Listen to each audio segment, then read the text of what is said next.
Antes de tudo, vou indicar para vocês o meu livro, Zorgenwolder, A Redenção. Há canais aqui no YouTube fazendo a resenha e existe outros, como ele, lá no site Clube dos Autores, bem como outros lá que falam de ufologia, que é um dos eternos mistérios que eu gosto. Olá, sou o Joe Dantas, canal Universo das Telas. Esse vídeo vai se tratar da enigmática série Lost 2004 a 2010.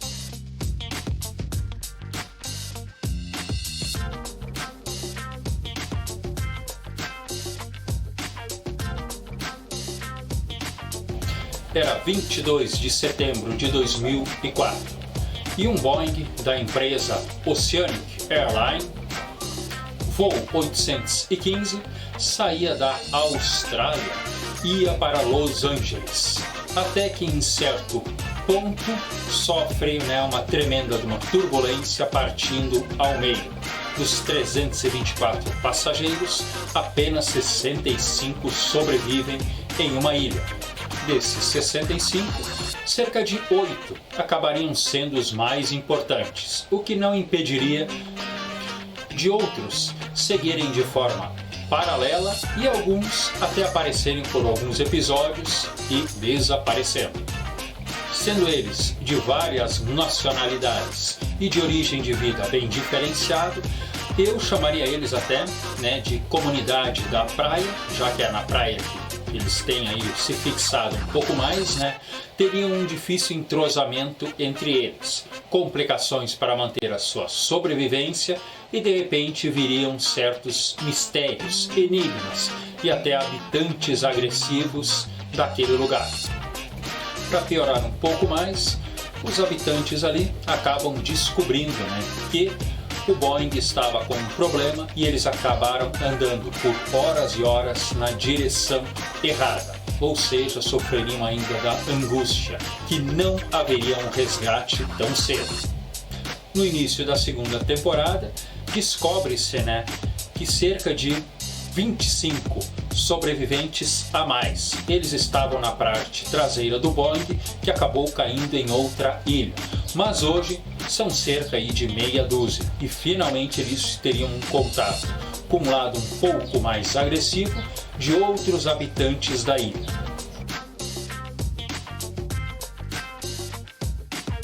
Que não só sequestraram as crianças, como estavam literalmente matando os adultos.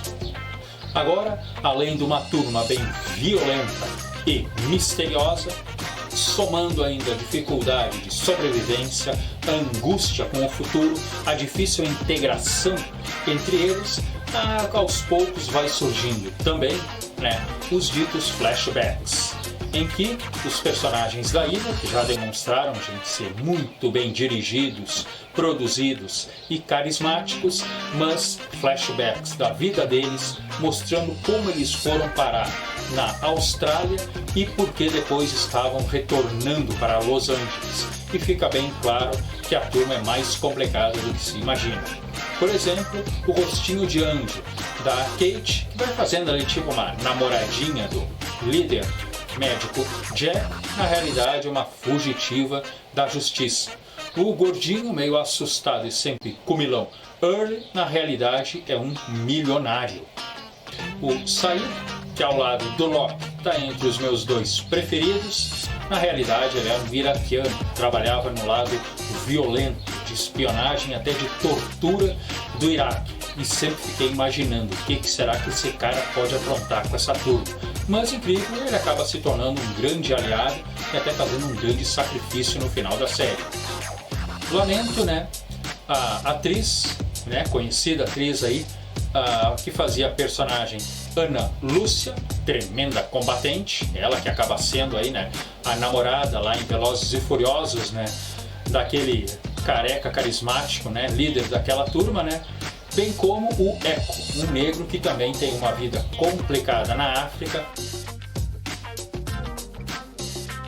As rochas do local, onde as pessoas colocavam o seu pezinho, acabaram tendo que ser feitas, né, de borracha, já que notaram durante as gravações que elas faziam um pouco de barulho demais e até traziam certos riscos aí aos atores. O enorme Boeing que aparece na praia, além da produção ter que dar aquela aparência de destruído para ele, né, ter colocado fogo e amassado bastante a lataria do mesmo, né, ele foi já totalmente, né, separado até o local de gravação e lá recebeu um tratamento mais difícil, né, já que tiveram que espalhar o mesmo cerca aí de 2, 3 lugares para dar aquela aparência, né, de destruição. Outra coisa foi a chuva artificial, já que tiveram que fazer uma chuva, né, em um grande lugar. Às vezes os atores corriam até 300, 400 metros, né, para dar aquela imensidão de chuva na floresta. Tudo isso acabou deixando, né, o primeiro episódio como aí o mais caro da história. O primeiro custou cerca de 12 milhões de dólares. E como ocorre muitas vezes, né, tem um cão aqui chamado Vincent. A princípio ele pertence, né, a um menino chamado Walt, filho aí, né, do personagem Michael. Aliás, os dois negros de maiores destaque que tem nessa série, né. O Sr. Echo infelizmente acaba indo cedo demais, né, mas na realidade o cachorro não foi possível utilizar, né? Tiveram que utilizar mesmo, foi uma cadela, né, que inclusive tem o nome de Madison. Há uma página e um site, né, que relata, né, como é que foi o reflexo no mundo e até nas famílias, né, do desastre que aconteceu na ilha, né, que de fato não mostra nem um pouquinho, né, como é que ficou toda a história deles no mundo real. Para quem curte aí matar a saudade, né, 2024, eu não sei se chegou a ser feito, né, mas estava planejado, né, fazer um grande documentário, né, com entrevistas e mais de 100 horas que foram gravadas e não foram utilizadas. Isso é claro, né, para marcar os 20 anos de lançamento da série. Porém, um reflexo teve aí também no mundo real, né? Foi lançado o livro Burn It Down, o que significa, né, que havia um forte machismo quase tóxico, né, bem como do mundo dos brancos, né, que tinham o destaque, e isso teve reflexo até por detrás das câmeras na produção, né. Muitas atrizes, né, como o próprio ator que faz o Michael, né, acaba dando aí o seu relato. O projeto, é claro, sempre começou com uma palavra. Início de 2004, né, um produtor da televisão ABC, Lloyd Brown, acabou fazendo, né, uma encomenda aí de um roteiro, porque ele queria muito, né, fazer algo que misturasse aqueles reality shows feitos nas florestas, em que as pessoas têm que sobreviver lá do jeito que dá, e também com uma boa base de inspiração, né, no filme Náufrago, de Tom Hanks. Porém, o Brown não ficou nem um pouco satisfeito, né? Aí caiu no rumo dele, né, o cineasta J.J. Abrams, que acabou fazendo o episódio piloto. Ele, né, que já tinha feito a série em 2001, Alias. E parece até que logo ele iniciou, né, o J.J. com uma cena enigmática, né, que seria o médico Jack deitado, né, lá no meio daqueles bambus olhando para o céu. Aqui o roteirista, né, J.J. Abrams, acabou também fazendo, né, aquela música, né, um tanto impactante, com aquele ar dramático e um tanto de suspense. E o primeiro episódio dele agradou tanto que acabou sendo a base aí, né, para toda a série. O livro Invenção de Morel é lançado lá nos anos 40 por um argentino, Adolfo Casares. Relata a história de um homem que foge da civilização, cai nessa ilha, se apaixona inclusive por uma mulher e acaba descobrindo certos mistérios complicados ali. Inclusive o Dr. Morel acaba criando uma máquina, pelo que eu entendi, que pode reproduzir a realidade. E acredita-se aí que esse livro do argentino acabou sendo, né, boa inspiração para o filme. Pelo jeito, muita coisa que está no livro deve ter reflexo nas telas. Enquanto ainda estavam lá, né, folheando roteiros e riscando o que não interessava e procurando coisas mais interessantes, né, o diretor Brown acabou optando, né, não pelo nome O Círculo ou Nenhum Lugar, que eram os dois nomes que mais estavam ali nos roteiros, e ele mesmo acabou batizando de Lost. E a sua inspiração foi um reality show lançado na NBC em 2001. A rede de televisão ABC fez uma aposta muito cara, pode-se dizer, né? E bem como corajosa, já que o roteiro estava muito pouco definido do que seria, em geral, toda a história. Mas uma apresentação do Abrams, bem como do outro roteirista Damon, acabou deixando aí os executivos, né, com muita fome, né, de colocar. Inclusive parece que eles mesmos acabaram ficando curiosos, né, com o destino que ia tomar os personagens. Apesar de que esse esboço aí que disseram na reunião, né, os sobreviventes iriam, a partir da metade da primeira temporada, né, acabar fixando uma comunidade permanente na ilha. Afinal, quantos de nós não trabalham o ano inteiro para depois ficar na beira de uma praia relaxando aí por 2 semanas? E a aposta aí da ABC se deu muito bem. Afinal, Lost acabou se tornando, né, um grande sucesso de 2004, sendo até taxada, né, como a melhor série já feita e ganhando muitos prêmios importantes. E olha que a rede de televisão estava passando por aquelas fases de morna para fria na área financeira.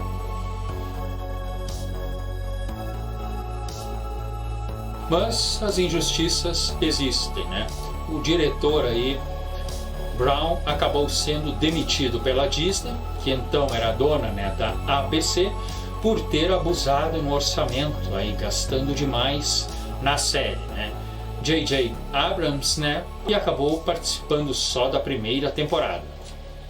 A série foi de 2004 a 2010, tendo 121 episódios no total.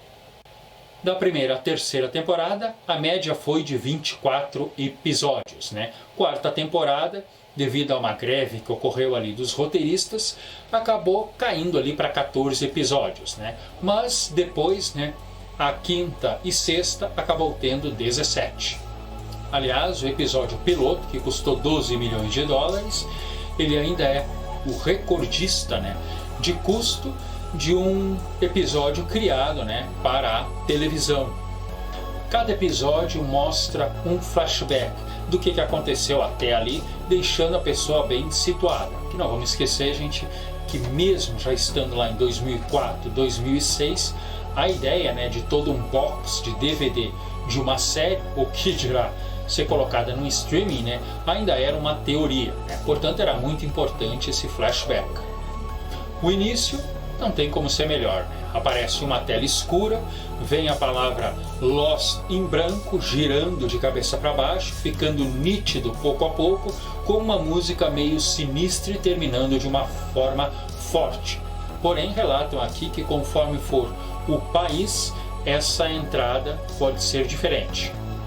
Muitos episódios se iniciam inclusive com um olho se abrindo, já que essa pode-se dizer a primeira cena que acontece, né, justo quando o Dr. Jack está caído e abre e olha, né, os bambus sacudindo e o céu ao fundo, né. Na segunda temporada, os episódios também começaram a aparecer isso no meio. E no último episódio aparece simplesmente o olho, né, do Dr. Jack fechando, já que ele está deitado no mesmo lugar que começou. Nunca deixando para lá que há episódios que terminam, né, com uma tremenda reviravolta, né, e depois surge outra vez, né, aquela música sinistra, angustiante, né, e aquele som fechado e forte. Para deixar os atores um pouco mais pisando em ovos, como se diz, né, muitas vezes o roteiro era até liberado para eles pouco antes das gravações. Aliás, o próprio pessoal das gravações orientava: agora filma aqui e daqui vocês vão para lá. E quando chegava no lá, os próprios atores não sabiam o que iam se deparar. Como na hora que encontraram, né, a cabine do avião em meio às árvores, né, bem como encontra um grande navio chamado Black Hawk, literalmente no meio, né, da floresta.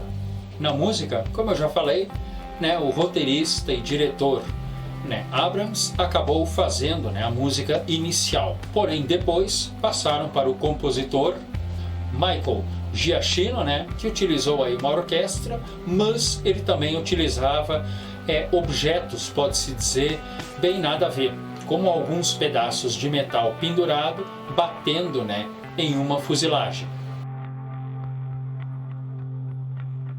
Em 2006 fizeram lançamentos em CDs, né, da trilha sonora da primeira e segunda temporada.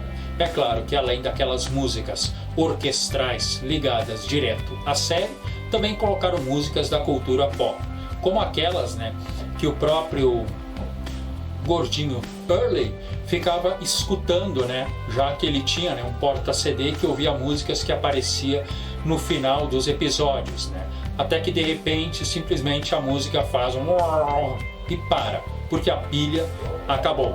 Depois temos, né, na segunda temporada é encontrado a misteriosa estação Cisne, e dentro dela aparece por um bom tempo antes dos sobreviventes entrarem nela, né, aparece lá o personagem Desmond, né, ele que ficou por ali anos e anos apertando aqueles números, né, para que a energia não explodisse a ilha, e bem como ele tinha uma coleção de discos e colocava ela para tocar muitas vezes, e essas também foram para os CDs.